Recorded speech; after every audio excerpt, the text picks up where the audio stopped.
India's decision to extend an invitation to the Australian Navy to be a part of this year's Malabar naval exercises isn't just about making a strong diplomatic statement to Beijing.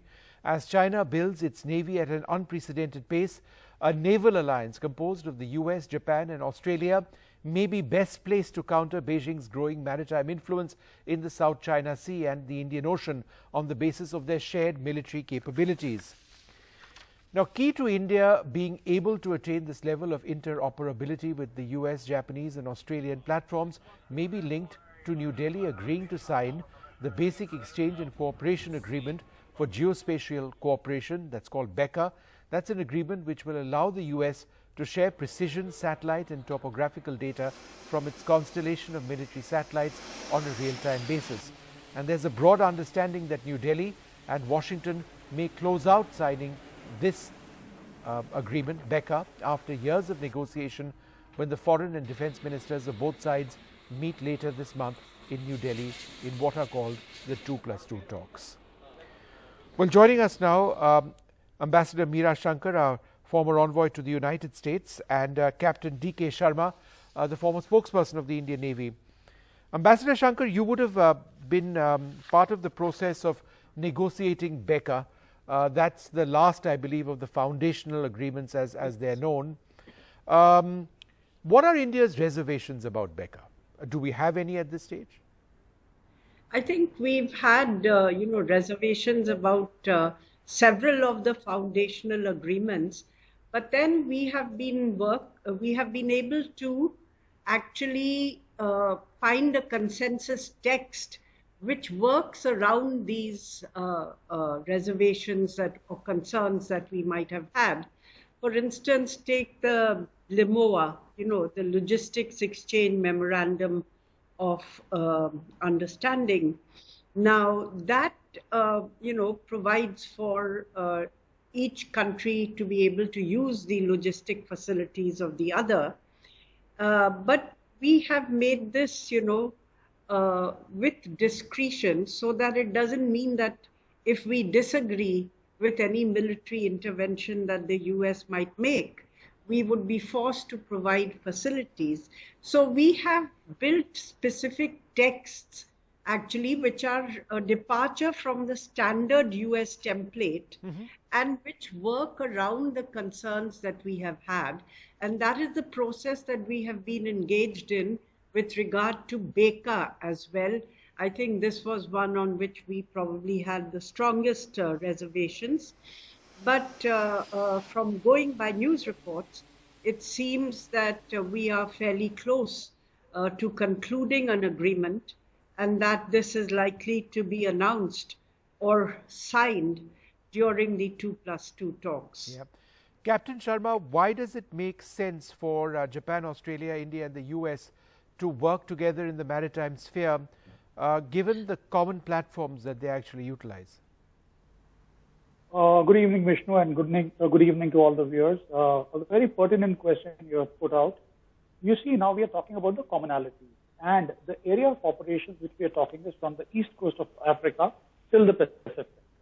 Now, all the three navies which we are talking about, the US Navy, the Japanese Navy, the Australian Navy.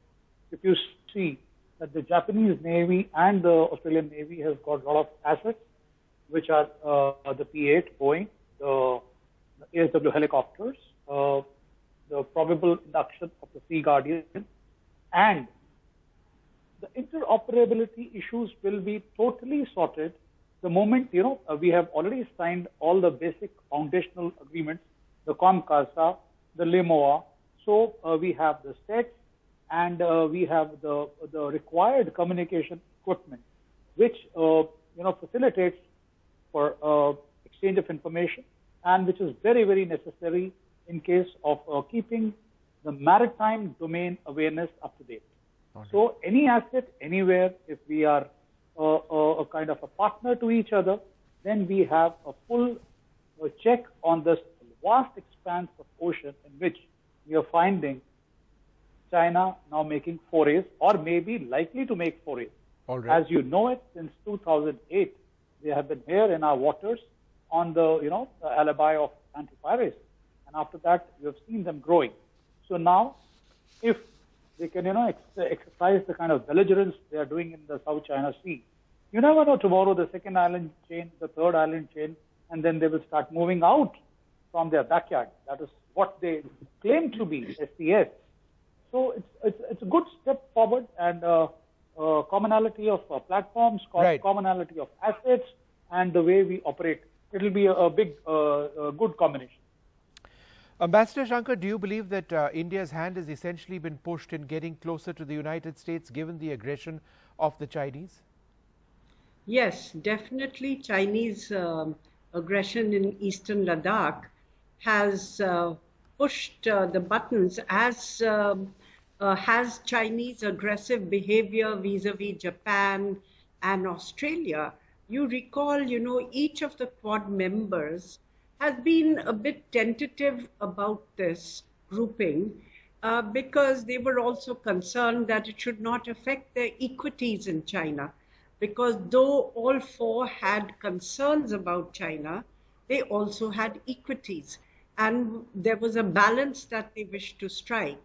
But I think Chinese exceedingly aggressive behavior in the South China Sea, in the East China Sea, imposing sanctions on Australia for, suggesting that an inquiry should be held into who caused the coronavirus, and then, racketing up its dispute with Japan over the islands, with Taiwan, entering Taiwanese airspace, actually getting involved in skirmish with Vietnamese ships, and then with Philippines and so on. So it's been a pattern of aggressive behavior which has pushed all these countries to take the next step, which is, to have this Quad exercise with Australia joining in.